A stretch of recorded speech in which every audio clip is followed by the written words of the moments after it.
Hi, this is Brennan Davis from Bedrock Games and the Bedrock blog, and I'm having some camera difficulties, so hopefully this one doesn't look too bad. I've been having a lot of trouble bringing my file sizes down, and I'm really needing space on my computer, so hopefully this one looks okay, and hopefully I can compress it down so that I can actually put it onto YouTube. My videos have been taking like hours to upload lately, ever since I got a new computer. Um, so today I'm just going to talk about a few things. I wanted to mention that we have a podcast channel. I've mentioned this before, but one of the reasons why I haven't been posting as many videos is I've been focusing on getting that podcast off the ground. I really like the podcast format. That's what I listen to when I have my own time to do things, and so I mean I watch YouTube as well, but my preferred medium is to listen to podcasts. I used to do delivery. I used to be a pizza delivery guy back when I was in school, and I got in the habit of listening to the radio, like different programs and stuff, and I always liked that podcast format as a result. So I'm going to try to sort of connect that and this a little bit more. This will be maybe more for the gaming stuff. That's going to be a little bit more for the wuxia stuff, more for the sort of my interest in Shaw Brothers and things like that. But there's going to be a lot of crossover. I'm gonna try to blend these channels. I'm gonna try to tend to the video channel a little bit more. And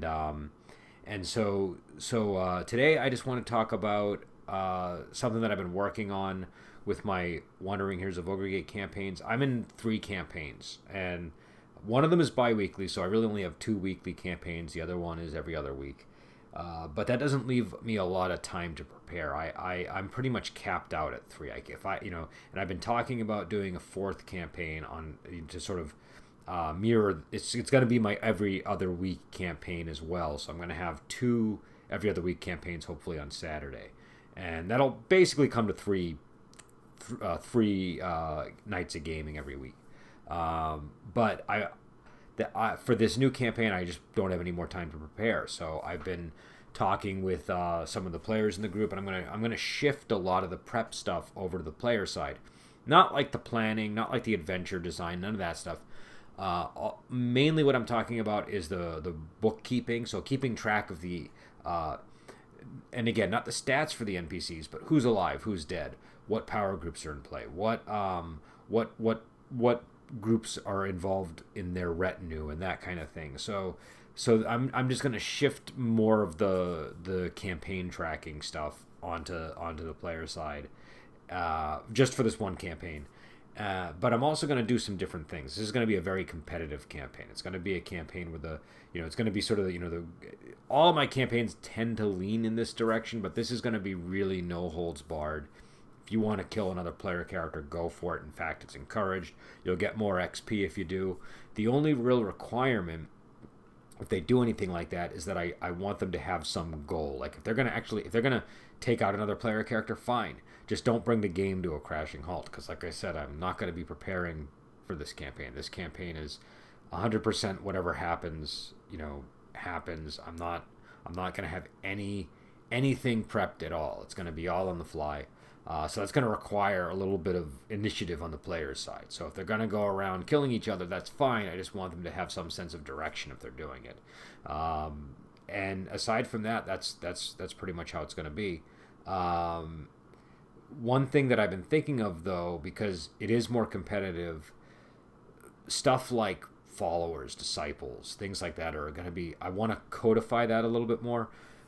In Sartorius, we had a whole subsystem for disciples. For your basically, you could grow a religion around you because you were sort of a god, and so you would have your cult, and your cult would grow into different divisions and things like that. And we could have very easily ported that into Wandering Heroes of Ogregate, but the reason we didn't was mainly that Wandering Heroes of Ogregate was already a big game. It was already weighed down with all other kinds of things that the GM had to manage. The grudges, the fate tables, all that stuff.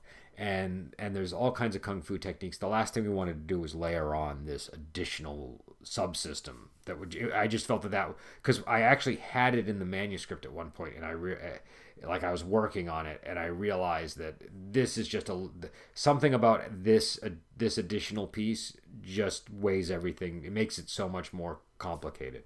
So I took it out.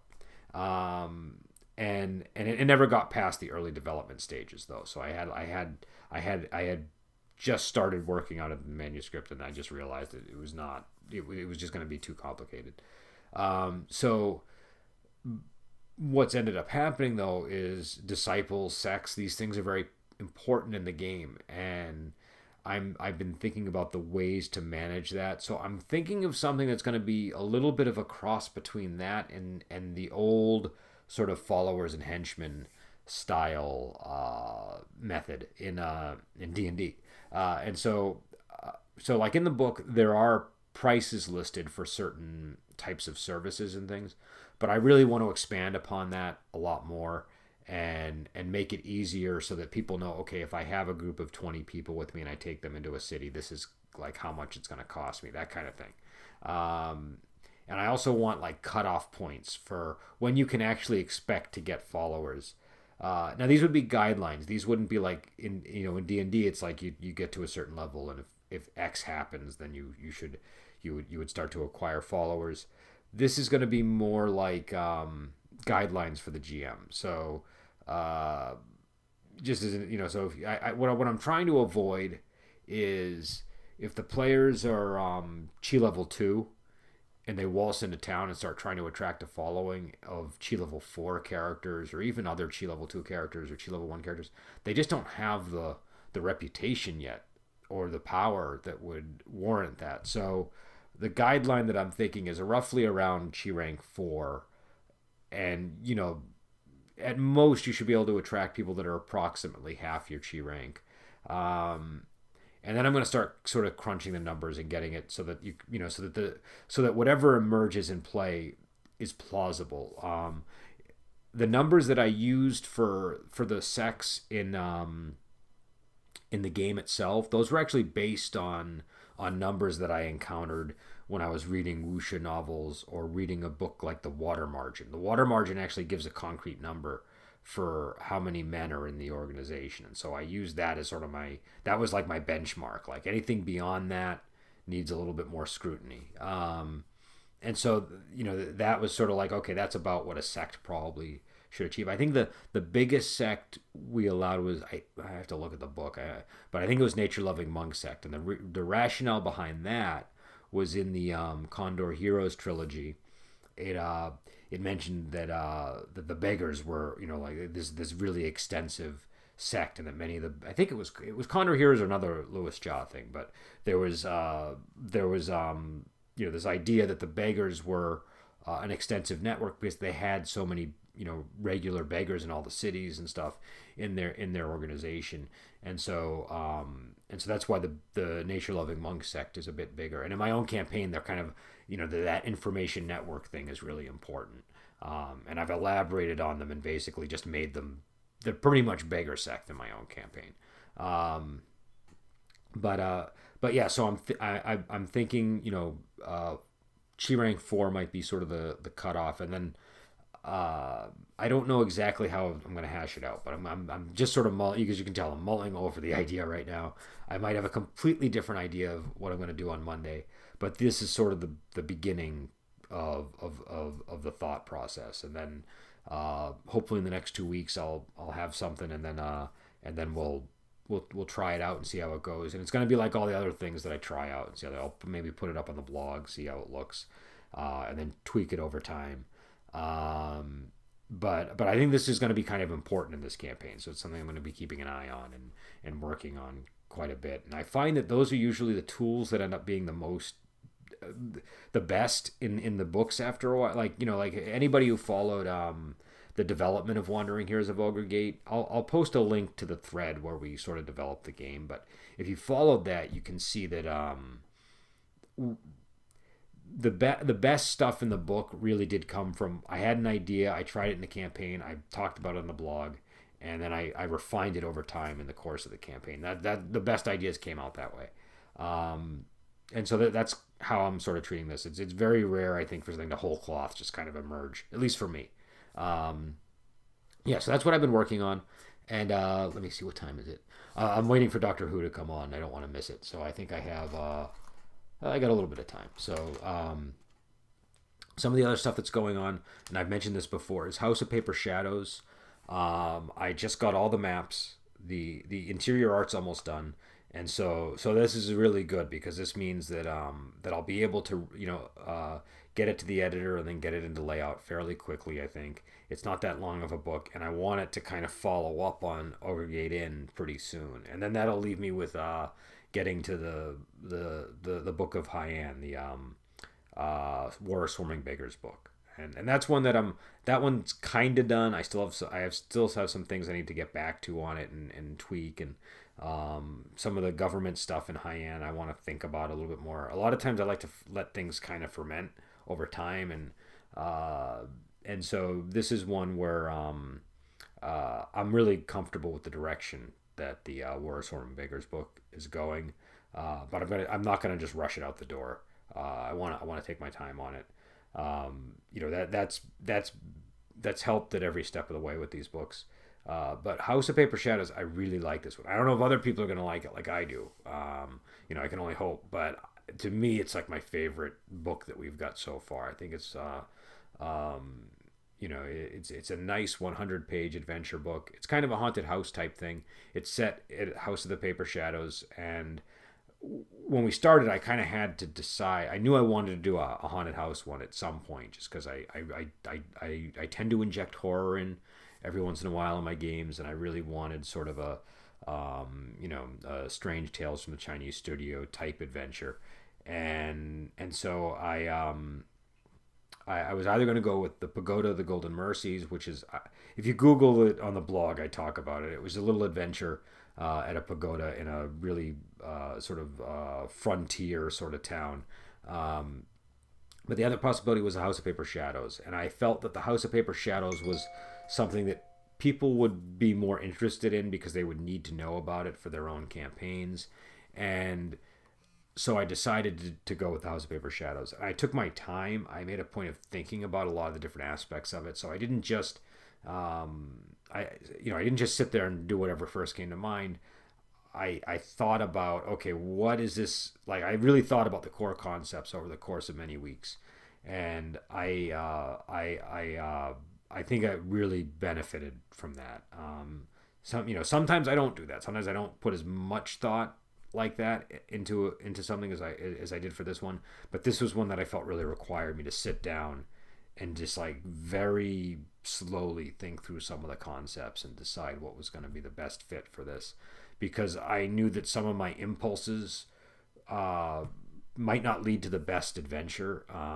I was a little worried that it was going to get redundant on the interior. It was going to lack something. Because there was I had established some of the basics of the House of Paper Shadows, but that just wasn't enough. I needed to really get some more like fundamental things about it thought through before I just went ahead and started planning out the map and stuff like that. And I also had to do a lot of research into the Hakka Walled Village.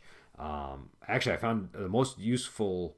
There were a lot of useful resources, but one of the most useful ones was the UNESCO site, where they have like tours of these, so you can really see what they look like on the interior and stuff. And that was all helpful. It also made me realize that the House of Paper Shadows, as it comes to be in the present day, is going to have to be quite different from a more like a real Hakka Walled Village. And so I decided to have two maps in the game. There's a map of the House of Paper Shadows as it comes to be due to the various developments and supernatural events, and there's a historical map, and there's a good reason for why that's in the book. But there's a historical map of the house when it was first a village full of a community of people, and that's more like a real walled village. So I mean, it's I think it's always these things could be room for improvement always, but I think that that I did a good amount of research into this one and got a lot of the details right. And the mapper did a great job. The mapper did everything beautiful. If there are any issues with it, it's all on my end from the research and the creativity input. But the map looks gorgeous, and it really brings the House of Paper Shadows to life. So I'm looking forward to that. And I'm trying to think of what else is going on. I haven't done one of these videos in a while, so I want to go over a bunch of topics. But yeah, so like I said, we have the podcast. I would definitely encourage people to check it out because I'm doing a lot of reviews there. I'm doing, in fact, all my reviews are over there now because I don't see the point in me doing this thing where I hold up the movie and talk in front of the camera. It's much easier for me to do it in the podcast format. I still do it unedited. I just start talking and I don't stop until I'm done recording. And the big difference is it allows me to view the movie. Like I can have the movie playing in front of me so that if I want to go back and see a key scene that I'm talking about, I can sort of scroll to it and look at it and be a little bit more accurate in my recollection of who is fighting who, that kind of thing. It also enables me to look at the, like, write up like a cast list and look at that better. I wear glasses, and so if I don't have these on, I can't read anything that's on my screen. So whenever you see a video of me like this, there's no hope of me ever reading anything on the screen or in front of me. And I don't like to do that. I don't like to be on camera and be reading, and I don't like to, and none of this stuff is ever scripted. So not that you would ever think that. I mean, it's obviously the channel. I kind of ramble, so if it is scripted, that would say something about my writing ability. Uh, but yeah, so the podcast reviews are, I just like that format. It affords me a little bit more. It just, I don't know, it feels like a more natural fit. I don't see why I need to be in front of the camera doing a review, I guess. But we're also doing discussions. We're doing roundtable talks about movies, and I'm really liking these. We brought in Lady Chow Fung, who has I think her blog is called Moonlit Blades and the Men Who Wield Them, but I'll have to double check that, and I will put the correct link below if I got it wrong. But it's a really great blog. It's her, and I believe the other poster there is named Lady Jin, and they're very thorough. What I really liked about the blog was that they go into great detail with things, and they pick up on things that I don't notice about the movie. So, that's one of the first things that I look for when I find like a blog or a website about stuff like this, is if the people are pointing out things that I don't myself see, because that to me that's what I'm looking for.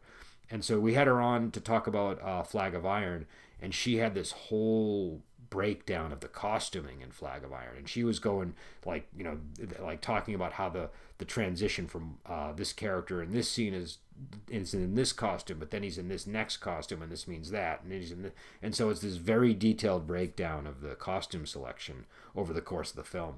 And I thought that was really I totally missed that. And I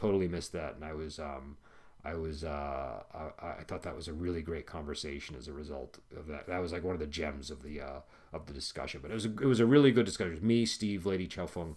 I've also been having discussions with Kenny and Elliot, who I'm going to have back on next week, and those are also very good discussions. Kenny knows the language, so that really helps. He can, give us a lot of insight into what people are saying in the movies, and so he clarified some of the things. We did one of Masked Avengers, and he clarified what the name of the sect was, for example, because it's not mentioned in the subtitles, and so yeah, so and I think this Thursday, it looks like it's going to be Elliot, Kenny, and Lady Chow Fung, and Steve might also be there. So it's going to be a full group of people just talking about Come Drink With Me, which is my probably my favorite wuxia movie, and so I'm looking forward to having an excuse to watch it again.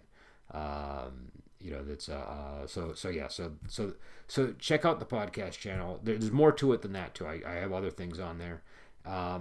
If it's a totally free channel. If I do I don't think I'm going to do this, but if I did it as like a Patreon or something, the stuff that would be sort of the content for Patreon subscribers, it wouldn't be the reviews and all that stuff. That stuff's all going to be free. It would be more like personal thing, like things that you probably aren't that interested in anyways. But it would be just more sort of like, I don't know, like maybe more detailed designer notes or things like that. But I haven't really thought it through. But right now we're just leaving it, open as it is. And so yeah, so again, I have to get ready to go see Doctor Who. Oh yeah, I really have to go. So I will let you go. I don't know if this video is going to make it to light because like I said, I've been having issues with the size of the files. Hopefully this one can, and I will be back on here. I'm also going to be on here with some sessions. I might actually post some sessions that we recorded. So, all right, I will talk to you later.